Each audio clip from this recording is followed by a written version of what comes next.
Erev Tov Rabotai, we are continuing with our Mishna Yomi, Masechet Maaser Sheni. We're up to Perek Hey, Mishnah Tet. Today's Mishnayot should be Le'elu Nishmat, Neria ben Svedlana, Aranbayev, and Eliyahu ben Burcha Israelov, Menuchatam beGan Eden, Amen.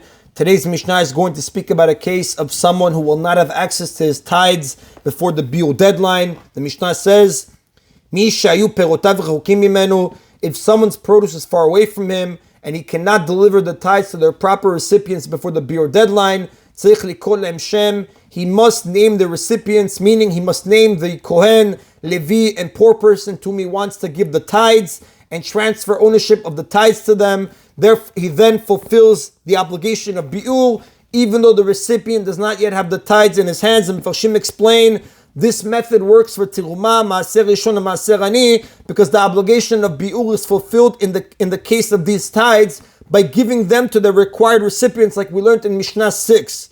Regarding Maaser Sheni and Bikurim, however, which must be destroyed, the Mefarshim say the owner has no choice but to wait until he comes home and then destroy them. Now, the Mefarshim point out the Mishnah's ruling applies not only to tithes that have already been separated, but also to untithed produce, which likewise require biur, like we learned in the previous Mishnah. In that case, the owner must first designate the tithes, which he can do by identifying the location of each item. For example, he says that the teruma is in the northern section of a particular pile of produce. Then he names the recipients and transfers ownership of the tithe to them. The Mishnah continues, Maaser beRabban Gamliel v'Azkenim shayu ba'in b'sfina. There was an incident that took place with Rabban Gamliel and the elders, namely Yeshua, Rabbi Akiva, and Rabbi Elazar ben Azariah. Shayu ba'in b'sfina were traveling on a ship when Rabban Gamliel realized that the deadline for biur was approaching and he didn't fulfill his tithing obligations yet. Amar Rabban Gamliel said, Isur shani atid lamod natun Yeshua. The 10th of my produce that I will measure out as Maaser Rishon is hereby given to Yeshua, who was a Levi. And the Mefarshim explain, Rabban Gamliel had already designated his tithes either at home or when he was on the ship, but he didn't yet physically separate them from the rest of his produce. So when he says, She'ani atid lamod, that I will measure out, he was referring to the physical act of separation that he wanted to do later after returning home. Umikomo muskarlo, and Rabban Gamliel said, its place, the land on which the Maaser Rishon lies, is rented to him so that Rabbi Yeshua can acquire the Maaser Rishon by paying for the ground beneath it. And the Mefarshim explained the reason he did this is because in order to acquire something, an official act of acquisition, kinyan, is necessary. Now there's a difference in this regard between land and movable objects. One can acquire land by simply paying for it, but one cannot acquire movable objects in this manner. Rather, he has to use a different method such as hagba'ah, lifting it, or mishicha, drawing it close. However, if there are movable objects on the land being acquired, the Mefarshim say, based off of Mishnah Masechet Kiddushin, chapter 1, Mishnah 4-5, the act of kinyan, of acquisition performed for the land, can work for the objects as well. It's called kinyan agav.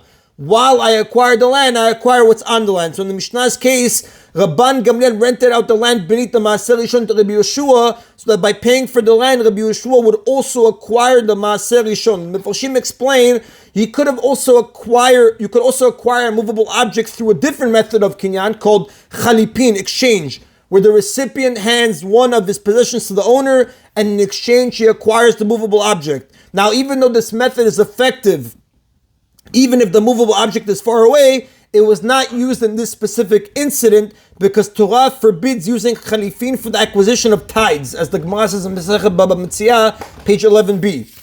The Mishnah continues, Isur acher shani atid lamod natun leAkiva ben Yosef. Another 10th of my produce that I will measure out as Maaser Ani is hereby given to Akiva ben Yosef, who was a treasurer of charity for the poor. The Rav says, Gabay shel nimaya, shiskebo la'anim. The Mishnah says that he will acquire it on behalf of the poor. Umikomo muskarlo, and the Maaser Ani's place is rented to him so that he can acquire the Maaser Ani by paying for the ground beneath it. In this way, Rabban Gamliel gave his Maaser Rishon and Maaser Ani to their appropriate recipients. Now, the Mishnah does not say what Rabban Gamliel did with his teruma. The Mefarshim explain, presumably he separated his teruma before he left home and gave it to a Kohen there, because it was the custom to separate teruma as soon as possible. And here he only had to take care of the Maaser Rishon and Maaser Ani. Rabbi Yeshua, the Levi, was then required to separate Terumat Maaser from the Maaser Rishon he had just received, and give the Terumat Maaser to a Kohen. Amar Rabbi Yeshua said, Isur Shani Atid Lamud Natun LeElazar ben Azariah, the 10th of my Maaser Rishon, that I will measure out as Terumat Maaser, is hereby given to Elazar ben Azariah, who is a Kohen, Kumo Muskarlo, and the Terumat Maaser's place is rented to him so that he can acquire the Terumat Maaser by paying for the ground beneath it. Again, the Mefarshim explained, Rabbi Yeshua received Maaser Rishon, which before the separation of Terumat Maaser is the equivalent of untithed produce, Tevel. Therefore, he must have designated Terumat Maaser before he transferred ownership to Rabbi Elazar ben Azariah. The Mishnah just didn't mention that point, but he had to have designated it before.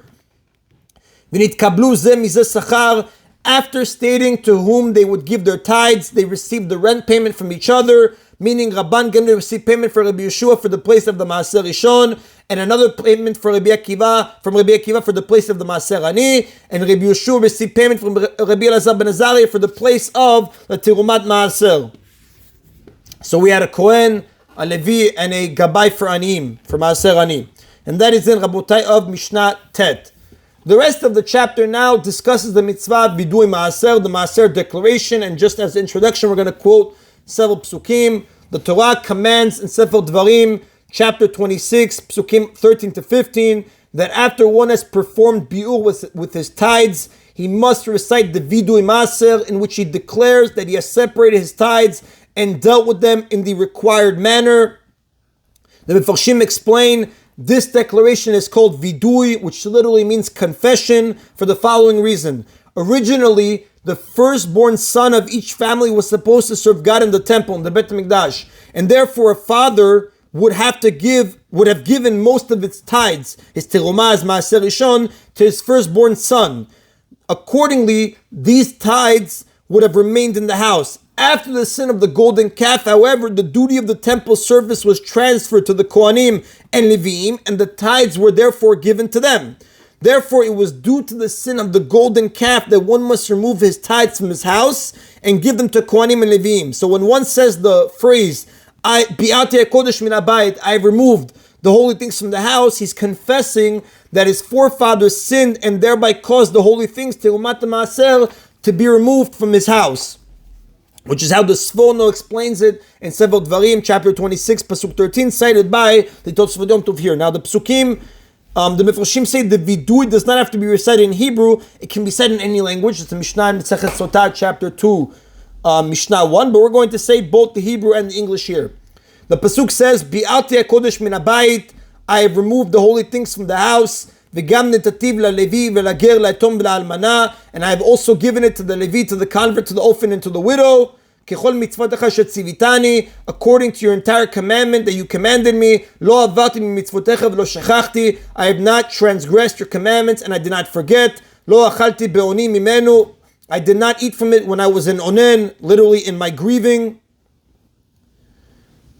Velo bi'ati menu b'tameh, I did not remove it in a state of tumah. Velo natati menu lemet, and I did not give of it for the needs of the dead. Shamati b'kol Adonai Elohai, I listened to the voice of Hashem my God. Asiti kechol asher tzivitani, I have acted according to everything that you have commanded me. Hashkifa mimon kodshecha min hashamayim, gaze down from your holy place from the heavens. Ubarech et amecha et Yisrael, and bless your nation Israel. Vet adama shenatata lanu, and the land that you have given us. Kasher nishbata lavotenu, as you swore to our forefathers. Eretz zavat chalav udvash, a land flowing with milk and honey. Now, the following four Mishnayot, we're only going to do Mishnah Yud today, but the following four Mishnayot interpret the entire Vidui Maaser phrase by phrase.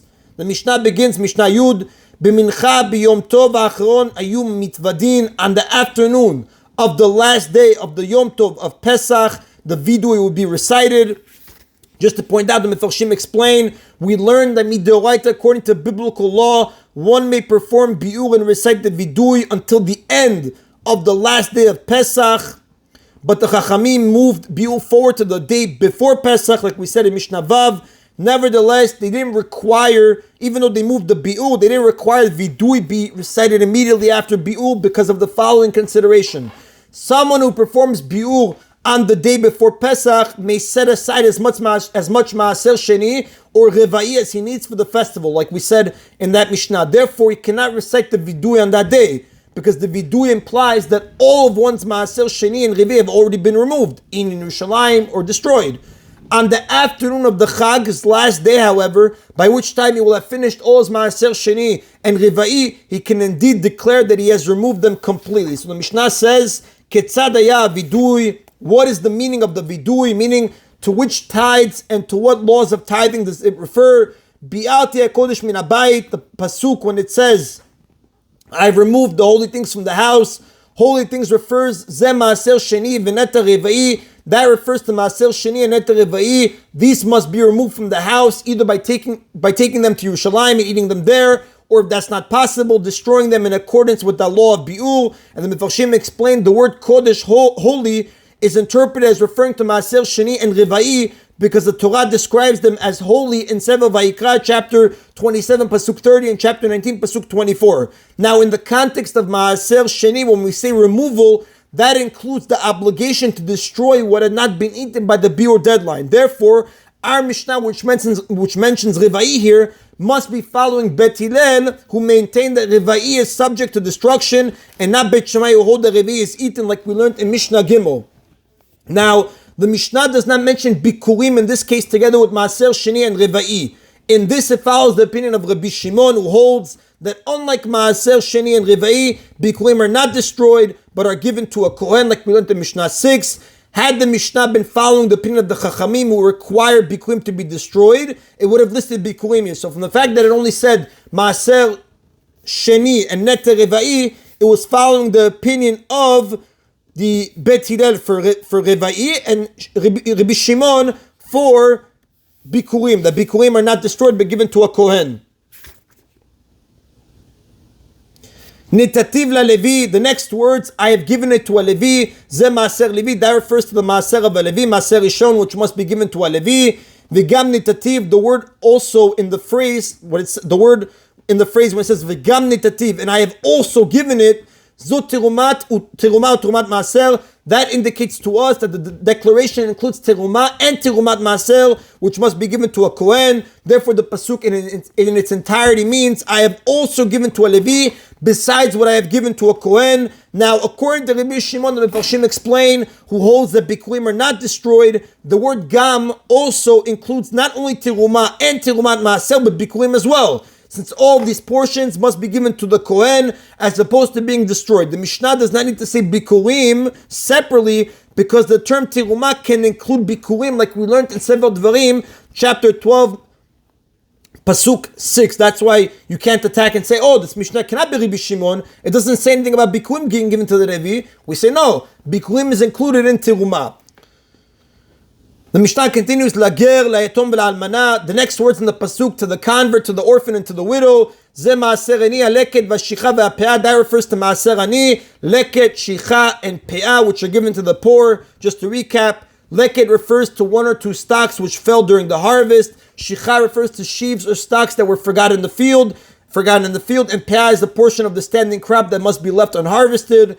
Brought down in the Torah in Sefer Vayikra, chapter 19, pasuk 9. Chapter 23, pasuk 22, and Sefer Dvarim, chapter 24, pasuk 19.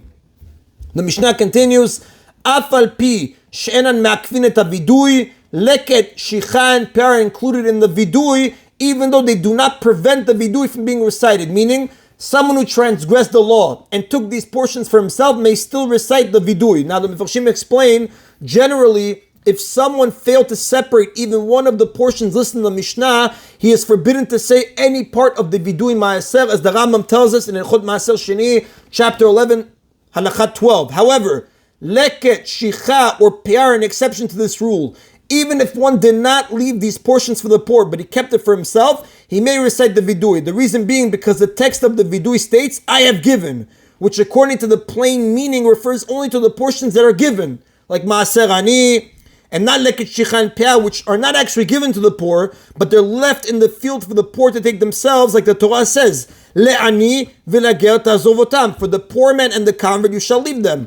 Therefore, even if the owner kept the Leket, Shicha, and Peah for himself, even though he did a sin, he can say, I have given it to the convert, to the orphan, and to the widow, because that would not be a lie, since it's referring to Maaser Ani, which he gave. It comes out that if the owner did leave Leket, Shicha, and Peah for the poor, then when he says to the convert, to the orphan, and to the widow, he may also have these portions in mind. But if he did not leave these portions for the poor, he may only have Maaser Ani in mind.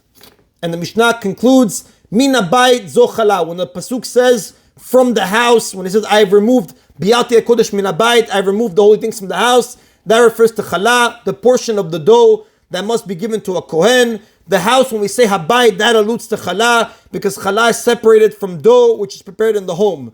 This is in contrast to the other tithes, which may be separated in the field before the produce is even brought inside. And that is the Rabotai of today's Mishna Yomi. Baruch Adonai Le'olam. Amen v'amen.